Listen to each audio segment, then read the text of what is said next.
नमः समय साराय स्वानुभूत्या चकासते चित्स्वभावाय भावाय सर्वभावान्तरक्षिते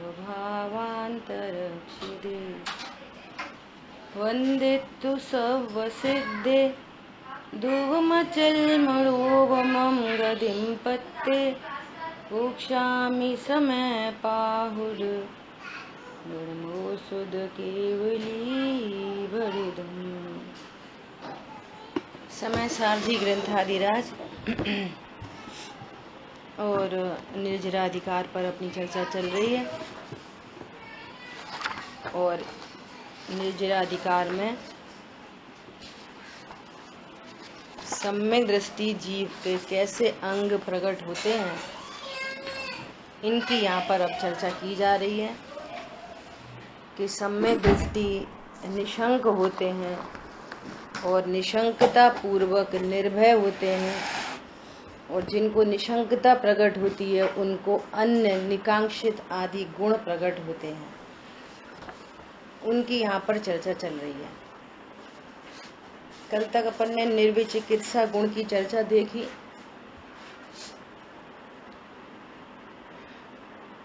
तो कह रहे हैं कि समस्त वस्तु धर्मों को जानते हैं, अन्य अचेतन द्रव्य, अन्य चेतन द्रव्य, और सबसे महत्वपूर्ण बात कि अपनी परिणति में उत्पन्न होते हुए विकारी भावों के प्रति भी ग्लानि नहीं होती। ये बहुत ही महत्वपूर्ण बात है। क्यों नहीं होती? क्यों नहीं होती? अनेकांतमयी वस्तु स्वरूप को जानते हैं ना। जिस समय विकार जानने में आ रहा है, ऐसा निर्णय है, अनुभव है, इसी समय मैं परिपूर्ण हूं और इस विकार से अनटच इफेक्टलेस फुल्ली सेफ हूं। इसलिए विकार की टेंशन नहीं होती, इसलिए विकार के प्रति ग्लानि नहीं होती। अज्ञानी एकांत रूप से विकार का ही लक्ष्य पक्ष करता है, उतना ही अपने को जानता है, उसका कर्ता भोक्ता जानता है। विकार खराब है तो मैं ही खराब हूं। और यह तत्व दृष्टि कैसी है? तत्व दृष्टि के अंदर तो विकार कोई खराब नहीं जानता, इष्ट अनिष्ट ना कोई जग में। परिणाम को भी खराब नहीं जानता। ये पाप का परिणाम अच्छा है कि बुरा है? होता हुआ परिणाम है, वो खराब और अच्छा क्या? पाप का भाव उत्पन्न हुआ तो होता हुआ परिणाम है ना, उसमें अच्छे बुरे की क्या मैटर है? ये द्रव्यान योग है, ये तत्व दृष्टि है, समस्त वस्तु धर्मों को जानता है और कोई भी शुभ अशुभ परिणाम गुणस्थान का उल्लंघन करके उत्पन्न नहीं होते। उस गुणस्थान में वही ऐसा भाव हो सकता है। क्या बोला? चौथे गुणस्थान में जैसे अशुभ भाव हो सकते हैं, वो स्वीकार है, हो सकते हैं। गुणस्थान का उल्लंघन करके परिणाम नहीं होते। अप्रत्याख्यान जाति का परिणाम कैसा हो सकता है वो पता है, प्रत्याख्यान जाति का परिणाम कैसा हो सकता है वो पता है, संजुलन जाति के परिणाम कैसे हो सकते हैं वो पता है। इसलिए सच्ची समझ से धर्म होता है, कुछ करने धरने से धर्म नहीं होता। सच्ची समझ होती है तो फिर ज्ञान रिलैक्स होता है। देखो कैसा रिलैक्स होता है, ऐसा रिलैक्स होता है। लोक में कैसे रिलैक्स हो जाते हैं। बच्चे को पोलियो ड्रॉप पिलाने गए, कोई वैक्सीनेशन कराने गए और डॉक्टर ने बोला, क्या बोला? कि बुखार आ सकता है।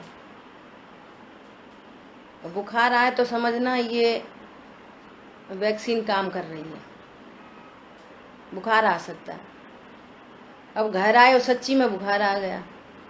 अब देखो विकार है लेकिन परिणति रिलैक्स है।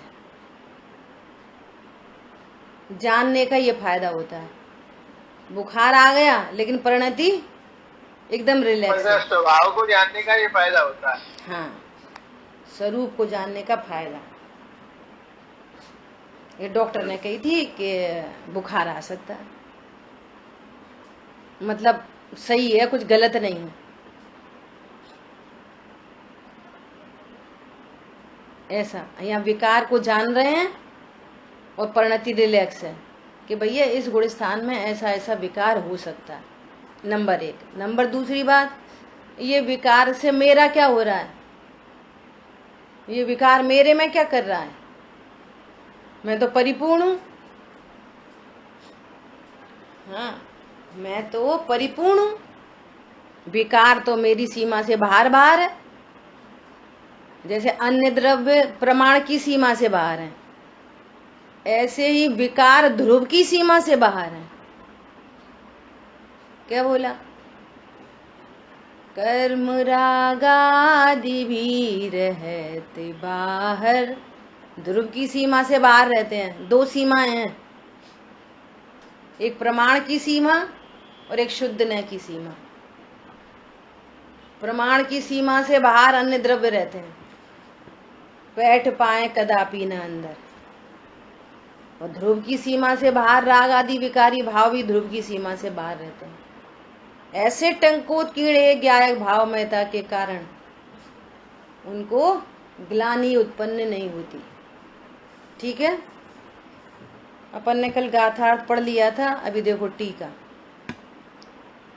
क्योंकि सम्यक दृष्टि टंकोत्कीर्ण एक ज्ञायक भावमयता के कारण सभी वस्तु धर्मों के प्रति जुगुप्सा का उसे अभाव होने से निर्विचिकित्सा है, जुगुप्सा रहित है, ग्लानि रहित है। अब ये तो बता दिया, समस्त वस्तु धर्मों को जानते हैं, उनके प्रति ग्लानि नहीं है, अज्ञान नहीं है, मिथ्यात्व नहीं है और ग्लानि नहीं है, अनंतानुबंधी का अभाव हो गया। अब दूसरी बात करें, इसलिए उसे विचिकित्साकृत बंध नहीं किंतु निर्जरा ही है। अब अप्रत्याख्यान प्रत्याख्यान संबंधी कोई ग्लानि उत्पन्न हो, है ना, तो वो क्या कह रहे हैं, उसको बंध नहीं है किंतु निर्जरा ही है, वो सभी पाक निर्जरा हो गई, कर्म फल दे के खिर गया। कदाचित अप्रत्याख्यान प्रत्याख्यान संबंधी ग्लानि हो तो उसका बंध नहीं होता उन्हें। क्यों नहीं होता? एक टंकोत्कीर्ण ज्ञायक भावमयता के कारण। तो अब ये ग्लानि भी, ये जो निर्विक चिकित्सा गुण प्रकट हुआ है, ये भी फिर 2 प्रकार से, निश्चय और व्यवहार। व्यवहार कहाँ? अन्य द्रव्यों के प्रति, और निश्चय अपनी परिणति के प्रति। ठीक है, उसके सापेक्षता में ये निश्चय होएगा। पर द्रव्य की सापेक्षता में तो अपने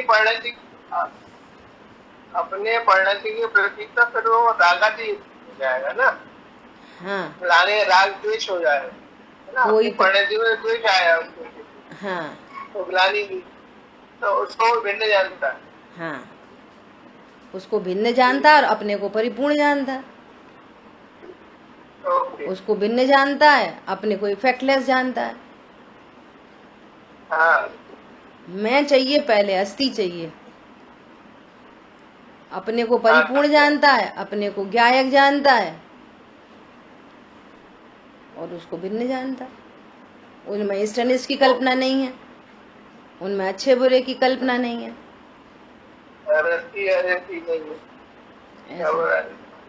ऐसा है ना। देखो भावार्थ, सम्यक दृष्टि वस्तु के धर्मों के प्रति अर्थात क्षुधा तृषा शीत उष्ण आदि भावों के प्रति तथा भिष्टा आदि मलिन द्रव्यों के प्रति। अब देखो, वे तो हैं द्रव्य और द्रव्यों की हैं पर्याय। अब चरणानियों की शैली में मलिन कहेंगे और द्रव्यानियों की शैली में अनंत गुणों का धनी कहेंगे। ये बात आपको समझनी पड़ेगी, है ना। क्या बोल रहे हैं? मलिन द्रव्यों के प्रति जुगुप्सा नहीं करता। समझ में नहीं आई। समझ में नहीं। अच्छा, ये क्षुधा तृषा शीत ये वस्तु के धर्म है? हाँ, क्षुधा देह का धर्म है, क्षुधा तिषा देह का धर्म है, शीत उष्ण सब ये देह का धर्म है। ठंडा गरम किसका धर्म है? बुखार किसको आता है? आत्मा को, शरीर को? शरीर में क्यों आता है ये बुखार? शरीर का धर्म क्यों है? क्या क्या लॉजिक है आपके पास? ठंडा गरम किसकी पर्याय होती है? स्वभाव है। ठंडा गरम किसकी पर्याय होती है? उद्गल की पर्याय होती है ठंडा गरम। जीव की पर्याय जानना जानना। तो ठंडा गरम किसका स्वभाव है? क्षुधा तृषा उद्गल की पर्याय है ये। स्टमक हाँ, ये वस्तु धर्म को जानता है, ये आदि भाव इनके प्रति उसको ग्लानि नहीं होती। ऐसा विष्टा आदि मलिन द्रव्यों के प्रति ग्लानि नहीं होती। ऐसा यद्यपि उसके जुगुप्सा नामक कर्म प्रकृति का उदय आता है। अब जुगुप्सा प्रकृति कितने प्रकार की? 4 प्रकार की, अनंतानुबंधी, अप्रत्यख्यान, प्रत्यख्यान, संजुलन। तो अप्रत्यख्यान जाति का, प्रत्यख्यान जाति का उदय आया संबंधी भाव दिख रहे, भाव हो रहे, तो वो क्या कह रहे हैं? तथापि वह स्वयं उसका कर्ता नहीं होता, इसलिए उसे जुगुप्सा कृत बंध नहीं होता। अप्रत्यख्यान संबंधी जुगुप्सा तो हो गई, प्रत्यख्यान संबंधी जुगुप्सा हो गई, लेकिन जुगुप्सा कृत बंध नहीं है। क्यों नहीं है? क्योंकि अपने को एक ज्ञायक भाव जानता है। क्यों नहीं है? क्योंकि वो आशा बंध तत्व है। क्यों नहीं है? क्योंकि वो पर द्रव्यों का परिणमन है। समस्त वस्तु धर्मों को जानता है यथार्थ एकदम। मूल में कितने की नास्ती करेंगे? कितनों की नास्ती? मैं ऐसा नहीं, वैसा नहीं, वैसा नहीं, वैसा नहीं। ये स्विच ऑफ कर देना, है ना? कितने की नास्ती करेंगे? अस्थि रख के एक टंकोत्कीर्ण ज्ञायक भावमयता के कारण एक अस्थि, अब अनंत की नास्ती है। ऐसा ठीक है, इसलिए उसे जुगुप्सा कृत बंध नहीं होता, परंतु प्रकृति रस देकर खिर जाती है। और अज्ञानी को उसी समय अपने स्वरूप को नहीं जानने से, परद्रव्यों के स्वरूप को नहीं जानने से अनंत बंध होता है। स्वरूप नहीं जान, समस्त वस्तु धर्मों को नहीं जानने से अनंत बंध होता है, और समस्त वस्तु धर्मों को जानने से प्रकृति रस देकर खिर जाती है। अल्प बंध होता है तो समुद्र में बूंद जैसा होता है। ऐसा जिस पर पदार्थ को देखकर अज्ञानी को एकदम से ग्लानि उत्पन्न होती है, कितना खराब। ये तो अपने को ज्ञान दर्पण समझ रहे हैं, बस मैं ज्ञान दर्पण हूं। तो वही वाली बात फिर से कि स्वरूप समझ के परिणाम क्यों नहीं होते? दर्पण में सूअर झलक रहा है, ग्लानि क्यों नहीं हो रही दर्पण से? कि दर्पण में कुछ है ही नहीं, वो झलकन भी दर्पण मेड है। ऐसे मुझ ज्ञान दर्पण में क्या है? कुछ है ही नहीं। जो कुछ है वो ज्ञान मेड ही है। तो एक विष्टा बाहर और एक विष्टा ज्ञान में। तो ज्ञान में जो विष्टा का गे बना है वो तो ज्ञान मेड है। बोलो, एक मलमूत्र बाहर और एक मलमूत्र की गे आकार ज्ञान में, तो वो तो ज्ञान मेड है। तो उसमें क्या अच्छा बुरा हो रहा है? और ये समझता ओ कितना गंदा, मैं ही गंदा हो गया देखते से मैंने। अरे ज्ञान दर्पण की बात दूर करो, ज्ञान की बात भी दूर करो। आंख को कौन धोता है? बोलो। सब लोग रोज गंदगी देखते हैं, गंदगी देखने पर आंख किसने धोई? आज तक। आंख तो गंदगी देखती है, आंख कौन धोता है? क्यों नहीं धोते? रेटिना पे जो प्रतिबिंब बन रहा है वो तो आंख की से बनने वाली रचना है। रेटिना पे बनने वाला बिंब, उसमें कोई मलमूत्र है ही नहीं, रेटिना पे ही नहीं है। तो ज्ञान की बात तो महामहिम है, ज्ञान तक कोई आ जाए तो। खून देखने पर आंख क्यों नहीं धोई? बोलो। टेक्नोलॉजी है, इसलिए अपन बार बार ये चर्चा करते हैं। बहुत उपदेश से क्या हो भैया, ग्लानि मत करो, ग्लानि, ज्ञानी धर्मात्माओं के प्रति ग्लानि मत करो। तो मत करो से क्या होता है? मत करो से मिट जाएगी या फिर स्वरूप नहीं सामने आएगा? जब तक स्वरूप नहीं क्लियर होएगा, मैं कौन हूँ, मेरे जानने की टेक्नोलॉजी कैसी है, अन्य वस्तु कैसी है, उसको पर्याय दृष्टि से उनको मलिन पदार्थ कहते हैं। वो जो स्कंद बना, मूल में तो वो एक एक शुद्ध पुद्गल परमाणु अनंत गुणों का धनी है। ये क्या ग्लानि करने योग्य है? बोलो। कुछ नहीं, वस्तुओं का धर्म है अपना अपना न्यारा न्यारा। कोई हरा है, कोई पीला है, कोई नीला है, कोई कैसा है। तो अब पीले रंग से काय की ग्लानि, हरे रंग से कैसी ग्लानि? वो तो वस्तु का धर्म है अपना अपना। ऐसा स्वरूप जानकर ग्लानि होती नहीं है। वस्तु स्वरूप ऐसा है, वस्तु को उसके स्वरूप से जानो, ऐसा।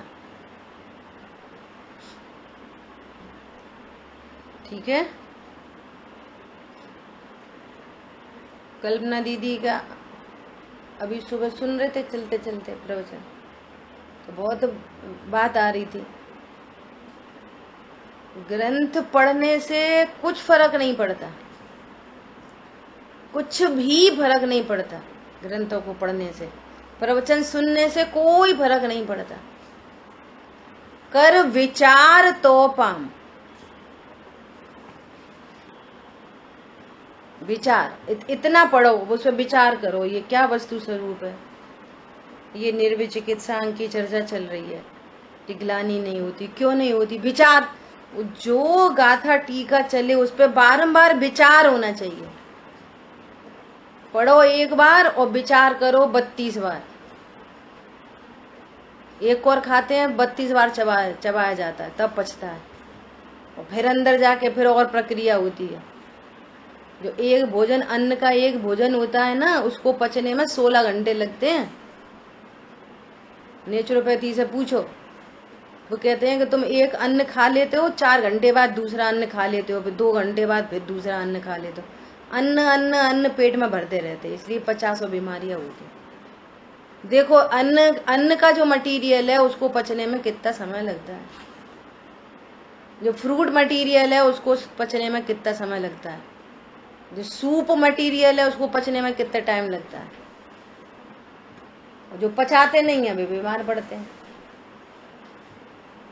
कहाँ से होता है ये high cholesterol, high BP, blood sugar, ये अपच से होता है सारा कार्यक्रम। ऐसे यहाँ पर कह रहे हैं इतना पढ़ो, फिर उस पर विचार करो।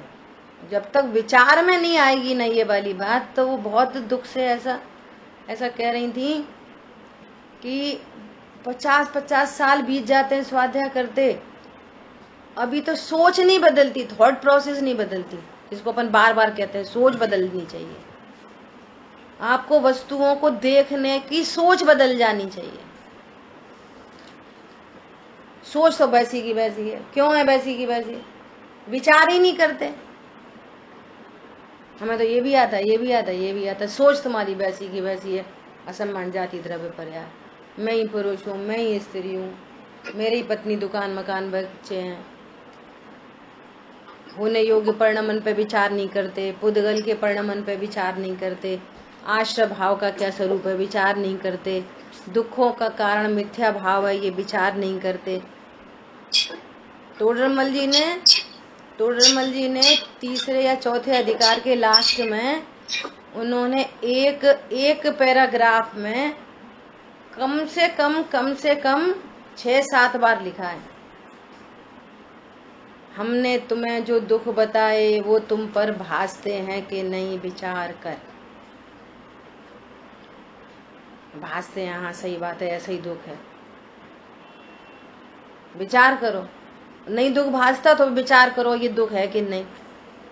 भूख उत्पन्न होना ये दुख है कि नहीं, विचार करो ये दुख है कि नहीं। यदि दुख न लगे तो करवट नहीं बदले, सोते सोते में भी एक करवट से सो रहा और दुख नहीं लगे तो करवट काय को बदले। दुख लगता है फिर पलटने का भाव आता है, फिर पलटता है वो। दुख नहीं लगे तो फिर रोटी क्यों खाए, क्या जरूरत है। इसमें विचार करो, ये दुख है, हैबिट पड़ गई दुख में रहने की, सो दुख ही नहीं लग रहा। और जरूरी लग रही है कि भूख लगना जरूरी है। जब भूख लगना जरूरी लगेगा तो उसको मिटाने का उपाय क्यों करेगा कोई, सब उल्टे उल्टे उपाय चलते रहेंगे। लोग बुरा मानते हैं, ऐसा बुरा मानते हैं, अब तो हमें भूख ही नहीं लगती। विचार करने से ही आदत में आता है। हाँ, तब आपका थॉट प्रोसेस में आएगी बात।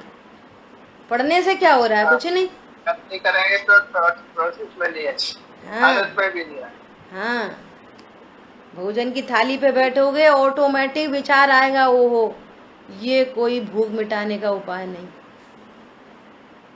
चल तो रहा है ये अभी, लेकिन ये कोई भूख क्षुधा मिटाने का ये उपाय नहीं है।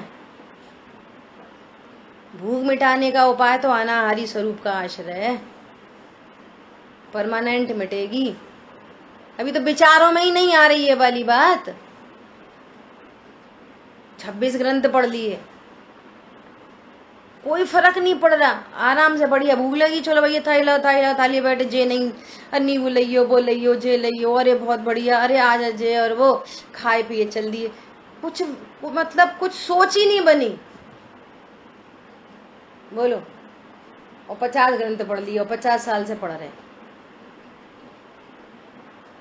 भोजन करने बैठो, विचार ये विचार आए कि ये भूख दुख है और ये थाली दुख को दूर करने का उपाय नहीं है। और फिर अभक्ष भक्षण, इसमें फिर उत्तरोत्तर बढ़ा लो चरणानी हो पूरा। फिर नींबू मिर्ची अचार फलाना ढिकाना ये वो। इसलिए मुनि भगवंतों को आहारचर्या पर जाने पर भी उनको पाप बंद नहीं होता। शरीर के लिए लेते हैं, अपने लिए नहीं। इतनी गजब की बात है।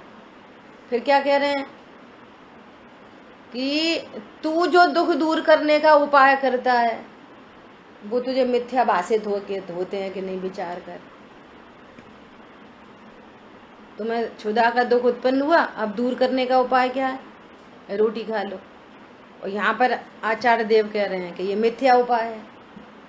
तो तुम्हें ये मिथ्या लगता है कि नहीं, ये इनके इन प्रकार हैं, बोलो।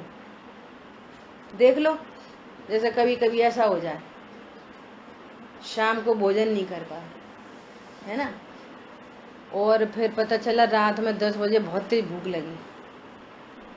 लग रही है रात को 10 बजे,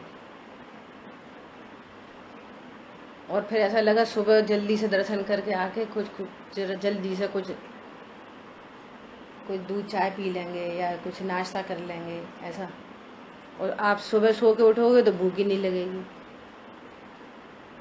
कितनी बार देख लेना, हजारों बार देख लेना।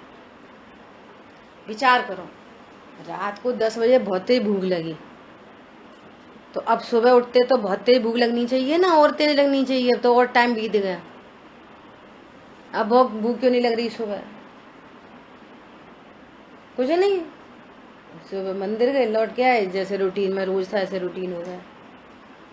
क्यों नहीं हुआ ऐसा, वो उस संबंधी पर्टिकुलर कर्म का उदय होता है तीव्र,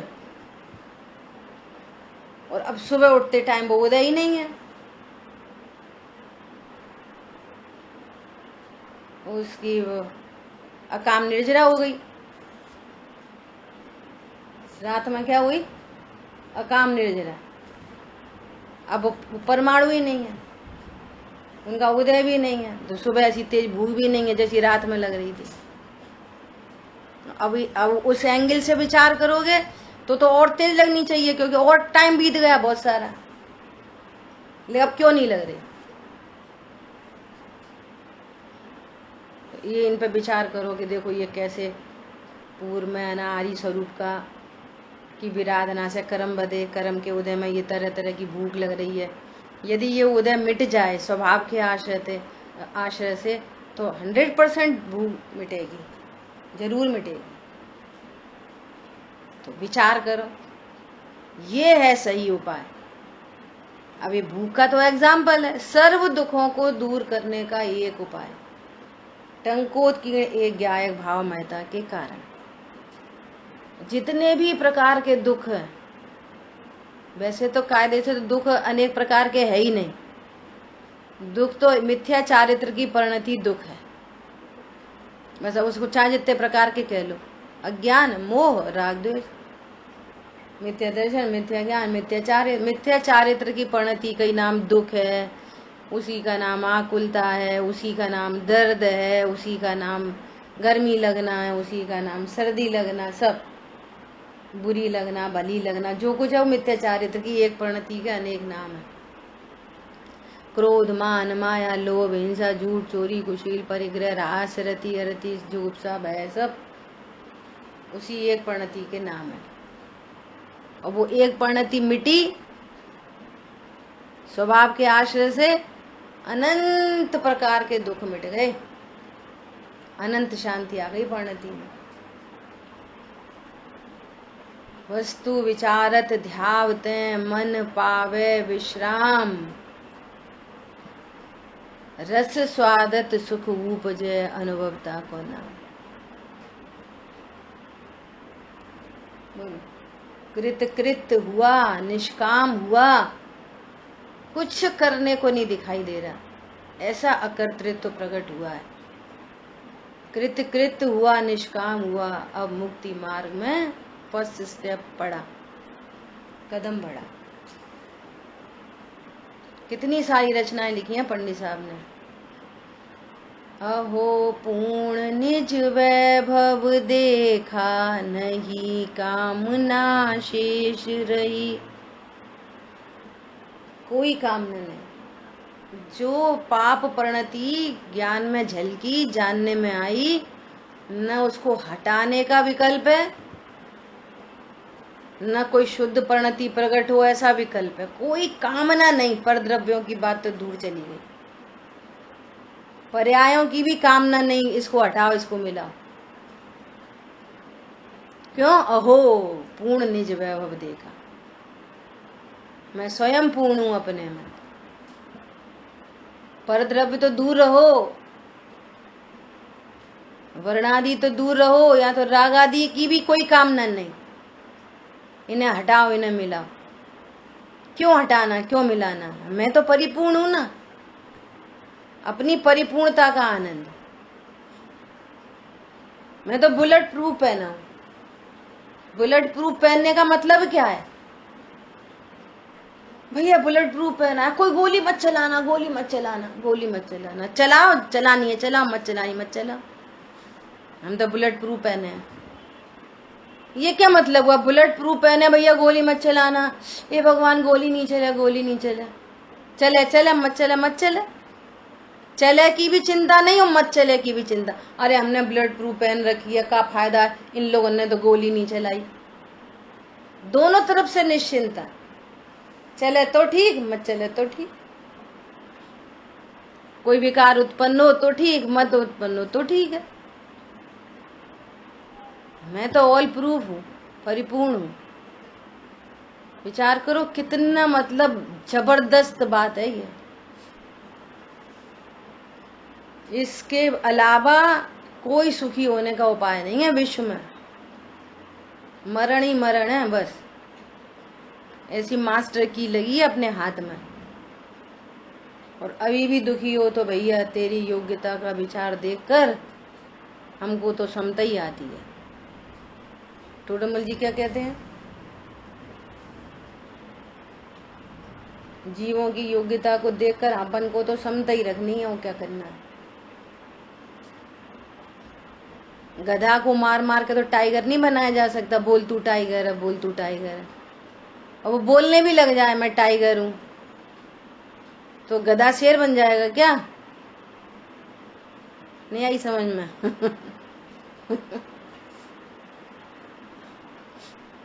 कल एक लड़की नीचे है ना अपने डॉगी को घुमाने ले जा रही, तो उसकी मम्मी साथ में थी। तो मम्मी चली गई सब्जी मंडी की तरफ, और वो कुत्ते को लेके इधर आ रही। तो वो कुत्ता मुड़ मुड़ के देख रहा उसको, मम्मी को, अपनी मालकिन को मुड़ मुड़ के। वो आगे खींच रही, वो मुड़ मुड़ के। वो बोलती है, ओ गधे चल, मम्मी तो गई। तो मैंने कहा भैया तुम कुत्ता ही को गधा बोल रही हो, ये तो कुत्ता है। कुत्ता को बोल रही है ओए गधे चल चल, मम्मी तो गई। आ रही बात समझ में? तो इस तरह से अपनी निर्विचिकित्सा गुण की चर्चा पूर्ण हुई।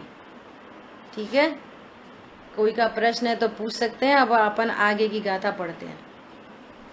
अब अमूढ़ दृष्टि अंग की गाथा कहते हैं।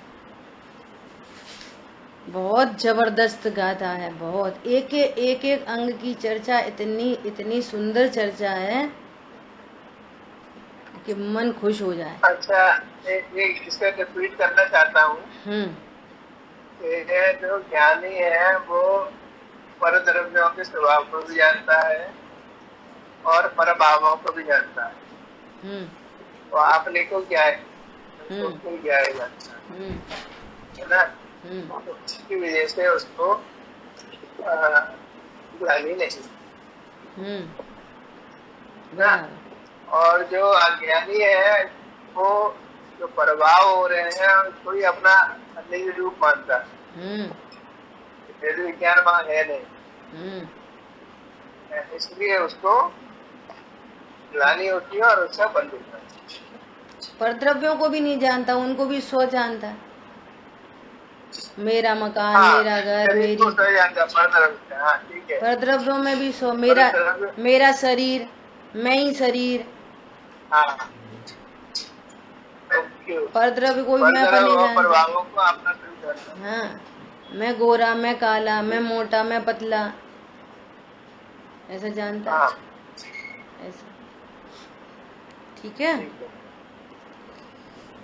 देखो, जो हवदी असमूढ़ो चेदा सदिठि स्वभावेषु सो खलु अमूढ़ दिट्ठी सम्मा दिट्ठी मुड़े दब्बो। नहीं स्वभाव में जो सत्य दृष्टि धारिता, जो मूढ़ दृष्टि रहित सम्यक दृष्टि निश्चय जानिना। देखो, बहुत गजब की चर्चा है यह मूढ़ दृष्टि। अमूढ़ का ओपोजिट हुआ मूढ़।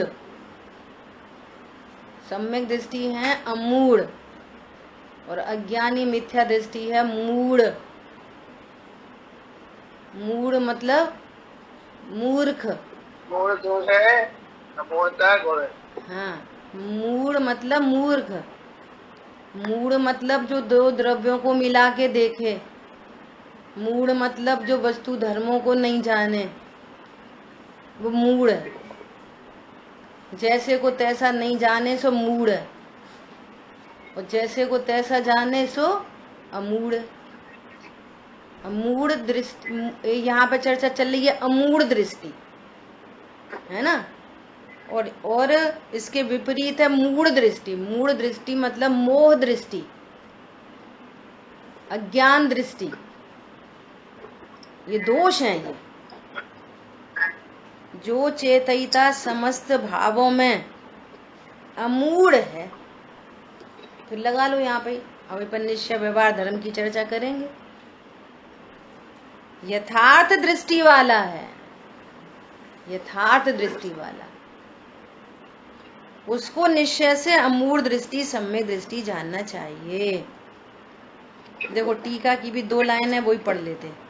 क्योंकि सम्यक दृष्टि टंकोत्कीर्ण एक ज्ञायक भावमयता के कारण सभी भावों में मोह का उसे अभाव होने से अमूढ़ है।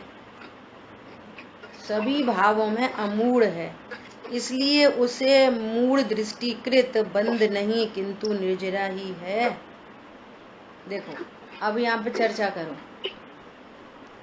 सबसे पहली मूढ़ता देवशास्त्र गुरु के बारे में मूढ़ता। क्या बोला? देवशास्त्र गुरु के बारे में मूढ़। देव तो है सर्वज्ञ, सर्व के ज्ञाता। सुनना ध्यान से, देव तो है सर्वज्ञ, सर्व के ज्ञाता। और देव बता रहे हैं, अरंत भगवान बता रहे हैं विश्व, छेद्रव्य सात तत्व बता रहे हैं, ऊर्ध्वलोक, अधोलोक, मध्यलोक। ये मूढ़ है। सर्वज्ञता का ही निर्णय नहीं है कि भाई जो उनकी ध्वनि में जो कुछ ध्वनित हुआ है वो परम सत्य है। कौन ने देखे नरक, कौन ने देखे स्वर्ग? ये सर्वज्ञ के प्रति मूढ़ता अनंत पाप है। वे तो है वीतरागी और हम उनसे राग की पूर्ति करना चाहते हैं। ये मूढ़ता है। विचार करना, एक एक पॉइंट बहुत गंभीर है। अपने देव के बारे में ही मूढ़ है। जो वीतरागता के कारण सुखी हैं,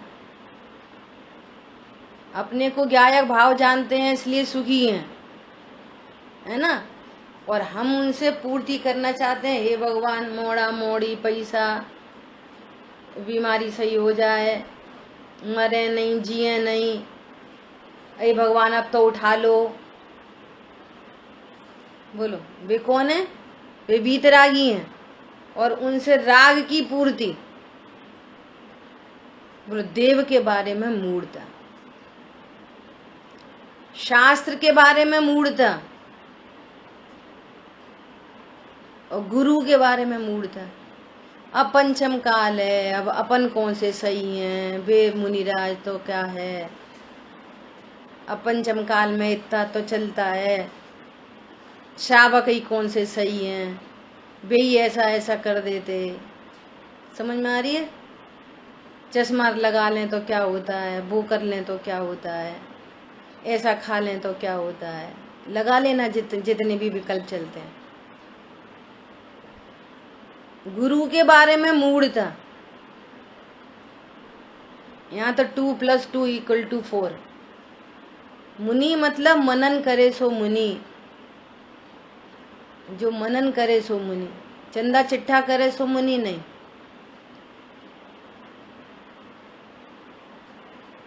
अपन तो उनके बीच में नहीं रहते ना, जो उनके बीच में रहते हैं उनसे पता चलती है, उन्हीं की बात है। उनसे ही पूछो, उनके मन की बात है। एक बहन जी ने हमको ऐसी खबर दी कि उनने ये बोला है कि तुम तो हमें बुलाओ, हमारी सब करो,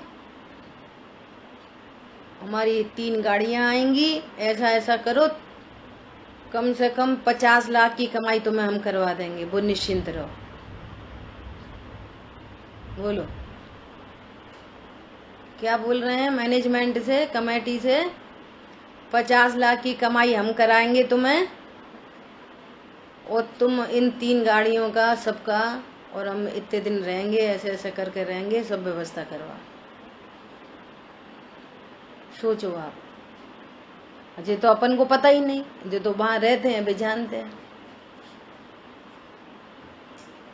वे फलानी माता जी आई हैं, फलाने वो आए हैं, वे 2 दिन की मलाई का घी ले लेते हैं, और अब है नहीं, है नहीं। अच्छा तुम्हारा घर कोई है ना, ने माता 3-4 दिन की कर लेते मलाई। चलो घर को ही है ना, दे दो दे दो दे दो दे दो, चौका में लगा देंगे। उधर से ही खबरें आ रही हैं, अपन कुछ नहीं आलोचना नहीं करना चाह रहे कुछ भी ना, अपन रहते उस बीच में ना, अपन को पता बेही रहते उन्हीं को पता, और खुद से ही बताते और खुद ही बोलते क्यों तुम मुनिराज को नहीं मानते, ये भी पूछेंगे और खुद ही बुराई बताएंगे, आलोचना करेंगे खुद ही, और फिर खुद ही चौका लगाएंगे, खुद ही सब करेंगे।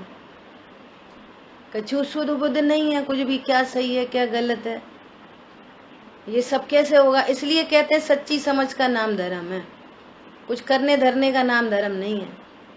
समझ सच्ची चाहिए, क्योंकि तुम समझ के ही पिंड हो। तुम करोगे क्या, तुम हाथ पैर हो ही नहीं, सो तुम कुछ करोगे क्या। बोला सच्ची समझ का नाम धर्म क्यों है कि हम समझ के ही पिंड हैं, तो समझ ही सकते हैं और क्या कर सकते हैं। क्या कर सकते हो हाथ पैर से, क्या करें तो धर्म हो, बोलो। इसलिए यहाँ पर क्या कह रहे हैं, जो चेतयिता समस्त धर्मों में अमूढ़ है, यथार्थ दृष्टि वाला है, देव गुरु धर्म के प्रति यथार्थ दृष्टि वाला, यथार्थ दृष्टि वाला। कल चर्चा आई थी दोपहर की क्लास में, बहुत जबरदस्त पॉइंट था, बहुत ही जबरदस्त, कि जितने भी व्यवहार के कथन हैं, यदि आप उस रूप प्रवर्तन करते हो, उसको ही धर्म जानते हो, तो पाप से बचकर शुभ भाव तो हो जाएंगे, लेकिन आप संसार में ही परिभ्रमण करते रहोगे मिथ्यात्व के कारण। और निश्चय ने जैसा कहता है उसको मैं पने से अंगीकार करोगे, तो शुभ अशुभ दोनों का अभाव होकर शुद्धता प्रकट होगी और नियम से अल्पकाल में परम सुखी हो जाओगे। ये निश्चय व्यवहार के अंगीकार का फल है। जो व्यवहार में मूढ़ है वो तत्व दृष्टि नहीं कर सकता। व्यवहार में मूढ़, अमूढ़ दृष्टि की चर्चा चल रही है। व्यवहार को व्यवहार रूप जाने और निश्चय को निश्चय रूप जाने, उसको मूढ़ता नहीं होती। वो जो व्यवहार में ही मूढ़ हो जाए, उसमें से परमार्थ नहीं निकाले, परमार्थ का श्रद्धान नहीं करे, तो मूढ़ता बनी रह जाएगी। समझ आई बात। इसलिए देव शास्त्र गुरु में अमूढ़ता चाहिए सबसे पहले में पहले। अमूढ़ दृष्टि होने के लिए सबसे पहले में पहले देव शास्त्र गुरु के प्रति अमूढ़। पंचम काल है, इत्तो तो चलते उत्तो तो चलते, ये सब नहीं चलेगा। 2 + 2 = 4 ही होते हैं। 3.999 नहीं चाहिए, 5.0000001 भी नहीं चाहिए। समझ आ रही बात, एकदम डॉट टू डॉट। और यदि इस भव में आपका ग्रहित मिथ्या तो नाश हुआ, तो आपको बाई चांस पर भव में अभी सम्यक प्रकट नहीं हुआ, तो आपको देवशाह गुरु के सन्निकट का चांस मिल जाएगा। नहीं तो कहाँ अग्रहित में जाके उत्पन्न होगे, कहाँ गोबर पूजोगे कि गैया की पूंछ पूजोगे कि पेड़ को पूजोगे कि सूरज को चांद को पूजोगे, कुछ अता पता नहीं चलेगा, कहाँ खो जाएगा। समझ में आ रही है बात। अभी जैन साहब अगर मुसलमान मनुष्यायु बन गई, और जो अभी यहाँ पानी छान के पी रहे थे, अभी वहां पे क्या क्या कुकर्म हो जाएंगे मुसलमान में पैदा होके, कुछ खबर नहीं लगेगी। वो फिर माँ कुल परंपरा से धर्म मानेंगे। यहाँ पे तुम कुल परंपरा से काम कर रहे हो, निर्णय करके काम नहीं कर रहे। कुल परंपरा से यदि धर्म को मान रहे, अपन तो जैन है इसलिए रात में नहीं खाते, अपन तो जैन है इसलिए जिमीकन नहीं खाते। समझ आई बात। इसलिए नहीं जीवत्व की स्थापना करके, भगवान ने बताया है यहाँ पे अनंत जीव राशि है, अनंत का घात होता है। ये निर्णय देखो, ये जो वो कर विचार तो पाम, ये जो देह चेतन का जो संयोग है ना, इसमें घनिष्ठतम संबंध है आयु कर्म का, न दवाई का, न डॉक्टर का, न दुआ का, ये समझ लेना, न ऑक्सीजन का। समझ में आ रही है बात? घनिष्ठतम संबंध है आयु कर्म से, कर विचार तो पाम। और बाहर में रोग आदि का संबंध है साता के उदय संबंधी, उसका संबंध भी बाहर निमित्त से नहीं है। दवाई से आज तक कोई सही नहीं हुआ जब तक साता का उदय नहीं आए। कितनी दवाई चलाओ, साता के उदय के बिना सही नहीं हो सकते। और ये समझ लेना, जो अवक्ष भक्षण से सही हो रहा है और फिर उसको बार बार अवक्ष खाने का भाव आ रहा है, तो समझना ये नीच गति में जाने वाला है। अवक्ष दवाइयों का सेवन करने से उसी को लाभ होता है, उसको बार बार उसकी चाह होगी तो वो खोटी गति में जाए। और अवक्ष दवाई से सही होते ही नहीं है, सही तो साता से होते हैं। बोलो, ये विचार करोगे तो जीवन में से अन्याय अनीति अवक्ष छूटेगा, नहीं तो नहीं छूटेगा।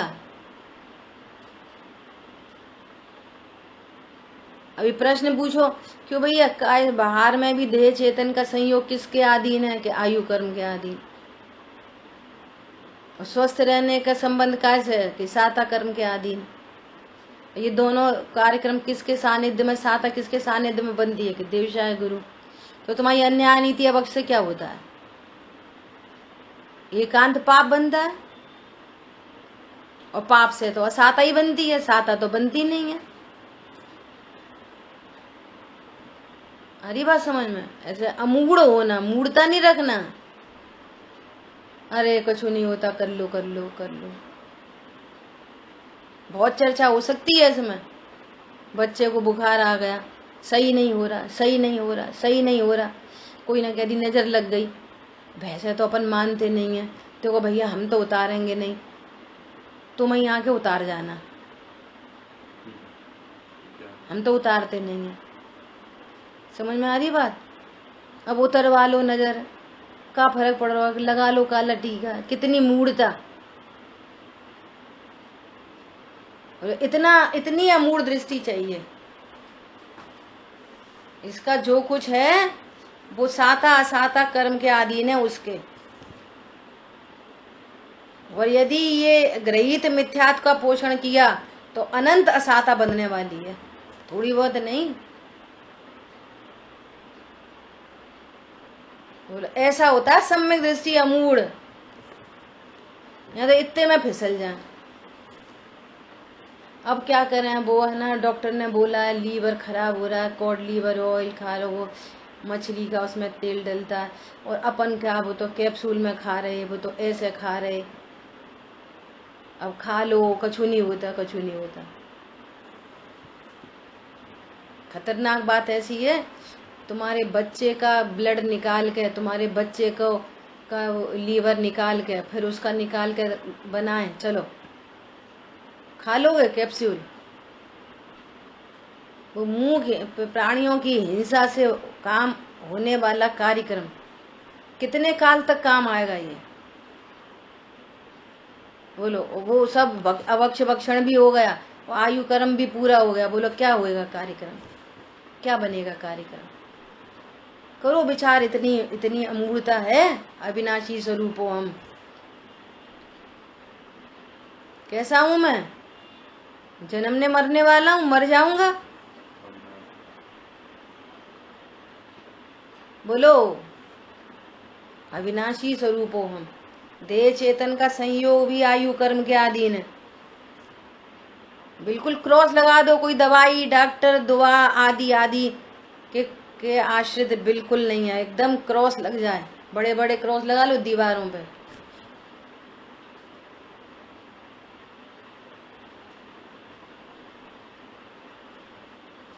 बोलो, 1-2 दिन के अंदर आयु कर्म पूरा होने वाला व्यक्ति खुद ही क्या बोल रहा है, देखो अब हमारा अंतिम समय, हम जा रहे हैं, तो मैं नीचे ले लो। और इतनी निर्भय परिणति, खुद ही से बोल रहे हैं हमको नीचे ले लो। समझ में आ रही है? ऐसी अमूढ़ता। अरे मेरा मरण नहीं होता, देह छूटेगी छूट जाए। अरे बिटिया नया कपड़ा पहनेंगे तो पुराना हो गया जर्जर, कल छूटे आज छूटे और लाखों वर्षों तक जीव मृत्यु आज ही आ जावे। इतनी अमूढ़ता। ठीक है, समय अपना हुआ है, शेष चर्चा अपन आगे करेंगे। जिन वाणी के ज्ञान से सूझे लोकालोक, सो वाणी मस्तक नमन सदा दे तुम लोग। बोलिए द्वारशांगमयी जिनवाणी माता की जय। जय जिनेन्द्र सभी को। जय जिनेन्द्र सभी।